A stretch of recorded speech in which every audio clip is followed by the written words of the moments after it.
E toda a glória seja dado a Deus. Irmãos, eu estou aqui para fazer um pequeno questionamento, um esclarecimento a respeito da Santa Ceia, irmãos. Porque eu ouvi um áudio de um servo de Deus, não vou dizer que ele está, Deus que o abençoe no seu pensamento, na sua ideologia, porém eu tenho que contestar alguma coisa, ele é da congregação cristã, eu tenho que contestar alguma coisa a respeito daquilo que ele falou, porque eu achei um termo muito pesado, que Deus vai pesar a mão se você fizer isso, Deus vai pesar a mão se você fizer aquilo. Primeiro, Deus não pesa a mão naquele que está praticando um ato para o bem. Ele falava a respeito da Santa Ceia, que não se pode ser feita em casa. Logicamente, se você tem uma casa de oração aberta e vai ter a Santa Ceia, você é livre, você pode ir lá tomar a Santa Ceia, desde o momento que você está de acordo à vontade de Deus. Porém, num momento de pandemia, num momento de... Porque eu já tenho uma outra opinião a respeito disso, porquanto eu considero que a igreja é uma casa de oração, que a verdadeira igreja é uma reunião de pessoas em Cristo, ligadas na mesma fé e doutrina. Quer dizer, se a minha família está ligada em Cristo, eu particularmente sou cabeça da minha casa, então eu posso sim, não é nenhum pecado participar ou fazer uma santa ceia, porque não está escrito em lugar nenhum nas escrituras que tem que ser um ancião para exercer a santa ceia. É lógico que nós respeitamos, ou um pregador, é claro que nós respeitamos, se tiver a igreja aberta, a pessoa, é lógico que vai aguardar. Isso não estou questionando isso, estou questionando a forma pelo qual o irmão citou. Ele foi lá no Velho Testamento e puxou assuntos assim que atemorizaram as pessoas. Porque a velha aliança, irmãos, ela tinha um sistema doutrinário. A nova aliança, que é o Novo Testamento, ela saiu daquela formalidade de doutrina, não quer dizer do sistema, que parece uma coisa diferente. Ela saiu daquela formalidade de doutrina, não que ela não tivesse valor, aquela doutrina. Ela teve que ser complementada com aquilo que Cristo ensinou, porque senão ela se serviu somente de aio, diz o apóstolo, quer dizer, de uma ponte para chegar aonde tinha que chegar. Então, se nós formos ler, irmãos, aqui no livro de Atos dos Apóstolos, no capítulo 7, está escrito assim: e depois dos dias dos pães asmos, navegamos de Filipos em 5 dias e fomos com eles em Troade, onde estivemos 7 dias. E no primeiro dia da semana, ajuntando seus discípulos para partir o pão. Para partir o pão. Então, eles se ajuntaram no primeiro dia daquela semana para partir o pão. Partir o pão, que significava que eles iam cear relembrando a morte do Senhor. Então, dá para se entender que toda semana eles tinham um dia que eles partiam o pão. Eles não faziam aquilo. Eu pensava assim também. É como se fosse uma Páscoa. Eles partiam o pão semanalmente. Quanto a ser anual ou mensal, isso, irmão, cabe à denominação.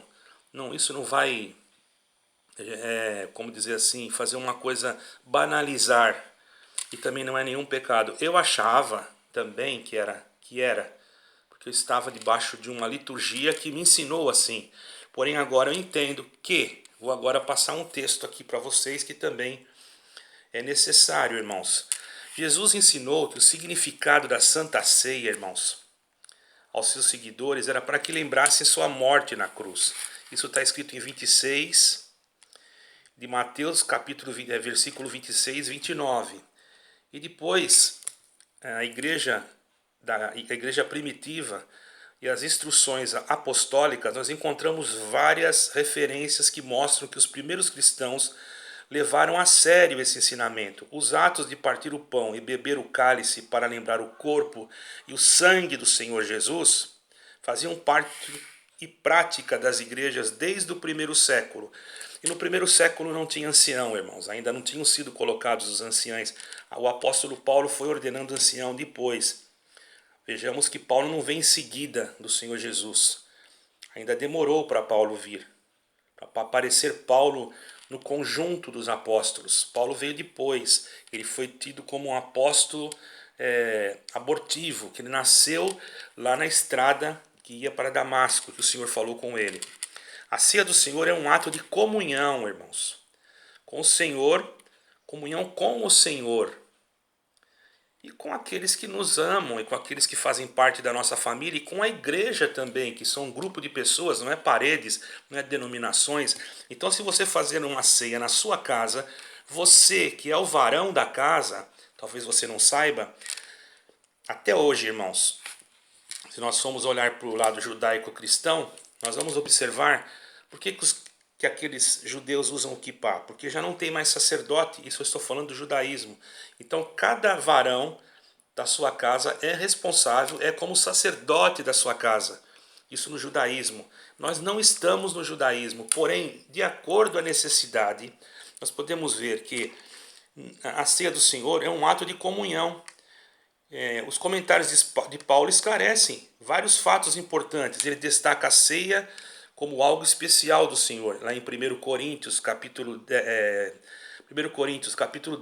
versículo 14 e 22, nós vamos ver que, em contraste das práticas idólatras, que significam comunhão com os demônios, a participação do pão e do cálice, irmãos, elas representam a participação da mesa do Senhor, não tem nada a ver com os demônios. Não quer dizer que se você fazer a tua santa ceia na tua casa, Deus vai se levantar contra você, você vai ser condenado, você vai sofrer alguma represária da parte de Deus. Muito pelo contrário, você está cumprindo a sua missão, a sua igreja está fechada.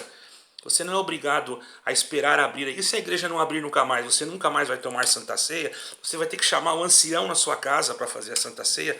Isso não está escrito em lugar nenhum. Procure na Bíblia e você não vai achar, irmão. Certo? Não é lógico você pegar uma parte do Velho Testamento e transjudaizar aquilo, cristianizar aquilo e jogar no Novo Testamento. Aquilo era uma prática judaica, certo, irmãos? A Páscoa era uma prática judaica, e mesmo assim a Páscoa era feita em cada família, também não precisava um sacerdote estar lá. Naquele momento, o sacerdote da casa era o varão da casa. Preste atenção, a linguagem de Paulo mostra essa participação, que se tornou geral entre os cristãos que estavam em Éfeso. Paulo não podia estar em todo lugar em Éfeso para fazer Santa Ceia. Quando ele escreveu a primeira epístola, ele ainda disse: porventura o cálice do Senhor é para a benção? O cálice da benção que abençoamos não é para a comunhão do sangue de Cristo? O pão que partimos não é para a comunhão do corpo de Cristo? Porque nós, embora somos muitos, unicamente um pão, um só corpo, porque todos participamos do único pão. 1 Coríntios 10, 16, e também 17. Então, irmãos, os cristãos primitivos, prestem bem atenção, se reuniam no primeiro dia da semana para partir o pão. Uma maneira de descrever a participação da ceia do Senhor. Está em Atos 20, versículo 7. Interessante é observar esse contexto, irmãos. Prestamos atenção. Observando esse contexto, nós vamos ver que a reunião não estava vinculada à data da Páscoa, ou uma festa dos judeus, pois o texto diz claramente que foi depois de 2 dias dos asmos, que era o pão sem fermento, que era a época da Páscoa. E o mesmo versículo ajuda a nos entender que depois desses 2 dias, quando eles chegaram em Troade, na cidade de Troade, passaram uma semana antes e desta reunião. Tão somente nesse exemplo está cita o dia, mostrando que os cristãos troades se reuniram no primeiro dia da semana para partir o pão, quando eles estavam ali, foi até um domingo. Em 1 Coríntios 16, 2, mostra também que os discípulos primitivos se reuniam no primeiro dia da semana, um fato apoiado por citações históricas, desde as primeiras décadas da igreja primitiva. Paulo apenas orientou a igreja sobre essas reuniões, nas quais participavam da ceia. E corrigiu também algumas atitudes, porque era realmente uma ceia que eles faziam um jantar, certo, irmão? Então ele deu uma doutrina, falando lá aos Coríntios, irmãos, que nós tínhamos que ter responsabilidade. Lá em 11 de aos Coríntios 17 e 20, ele frisou a responsabilidade de cada cristão. Ele não disse que tinha que ter um ancião. Ele não falou que era errado se reunir com a família. O significado da Santa Ceia é muito além disso. É uma celebração solene para nós lembrar do sofrimento de Jesus Cristo na cruz. Não deve ser profanada por descuidos dos participantes, disse. Porque todas as vezes que comerdes esse pão e beberdes do cálice, anunciai a morte do Senhor até que vem. Então não podia ser profanado. No começo eles tomavam muito vinho, comiam muito pão e até se embriagavam. Está escrito isso, irmão. E se tivesse alguma coisa contra alguém, e se tivesse até profanado a Santa Ceia, se tornava réu. Por isso ele disse: examine-se o homem a si mesmo e coma desse pão e beba desse cálice, irmão. A palavra que nós temos que entender, frequentemente mal entendida, ele não descreve a dignidade da pessoa. Ninguém verdadeiramente é digno da comunhão com Cristo.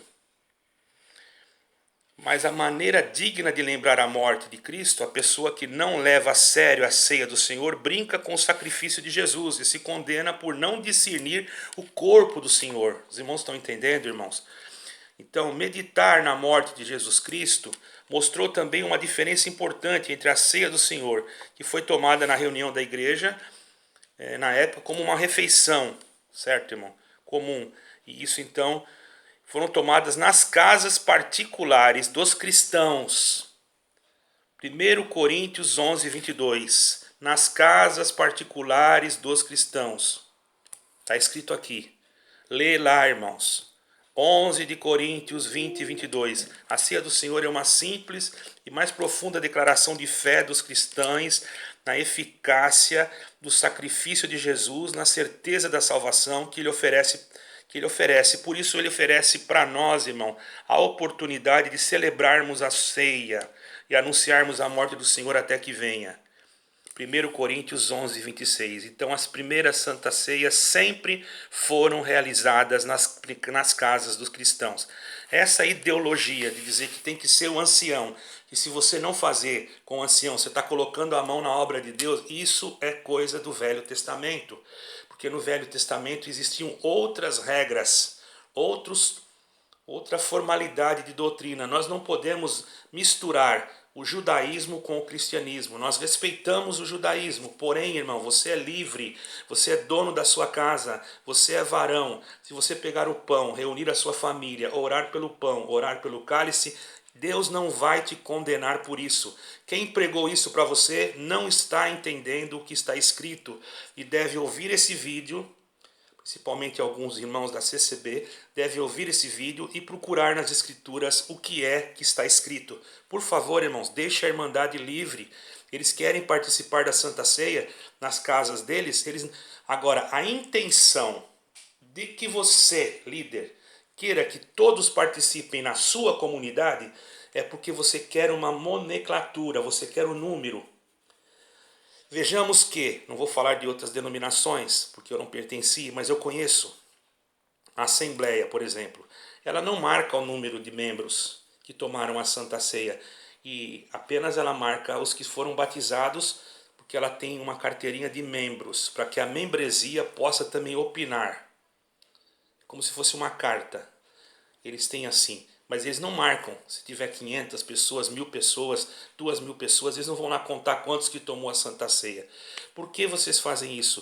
Para demonstrar nos vossos relatórios a quantidade e ter um controle sobre aquilo que vai entrar e sobre aquilo que vai sair quando vocês querem fazer um relatório de coleta. Vamos ser sinceros, não vamos enganar o povo. Eu posso dizer isso, não estou atacando ninguém, mas estou falando a verdade. Foi isso que Deus me deu, Deus seja louvado. Ah, você sente de fazer a Santa Ceia? Tá tudo escrito aqui, irmão. Não fui eu que inventei nada, tá escrito aqui, ó. Certo? Agora, se você quiser acreditar no líder e não quiser acreditar nisso aqui, isso é uma responsabilidade sua. Quero deixar claro que eu não estou falando mal do líder, mas estou falando aqui aquilo que está escrito. Certo, irmãos? E aquilo que está escrito não pode ser revogado. Deus seja louvado. Amém.